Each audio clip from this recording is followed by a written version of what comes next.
প্রকাশ্যে এলো রাশিয়ার ভয়ঙ্কর S-500। দাবি করা হচ্ছে 18,000 কিলোমিটার পাল্লা ও ঘন্টায় 25,000 কিলোমিটার গতি। হিরোশিমার চেয়ে বহুগুণ বেশি ধ্বংসক্ষমতার কথাও ছড়িয়েছে অনলাইনে। একাধিক পারমাণবিক ওয়ারহেড বহনের সক্ষমতা নিয়ে জল্পনা তুঙ্গে। এটি কি শক্তির প্রদর্শন নাকি কৌশলগত বার্তা পশ্চিমাদের জন্য? প্রকাশ্যে এলো রাশিয়ার ভয়ঙ্কর S-500।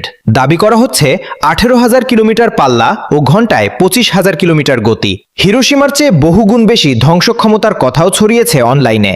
একাধিক পারমাণবিক ওয়ারহেড বহনের সক্ষমতা নিয়ে জল্পনা তুঙ্গে। এটি কি শক্তির প্রদর্শন নাকি কৌশলগত বার্তা পশ্চিমাদের জন্য? প্রকাশ্যে এলো রাশিয়ার ভয়ঙ্কর S-500। দাবি করা হচ্ছে 18,000 কিলোমিটার পাল্লা ও ঘন্টায় 25,000 কিলোমিটার গতি। হিরোশিমার চেয়ে বহুগুণ বেশি ধ্বংসক্ষমতার কথাও ছড়িয়েছে অনলাইনে। একাধিক পারমাণবিক ওয়ারহেড বহনের সক্ষমতা নিয়ে জল্পনা তুঙ্গে। এটি কি শক্তির প্রদর্শন নাকি কৌশলগত বার্তা পশ্চিমাদের জন্য?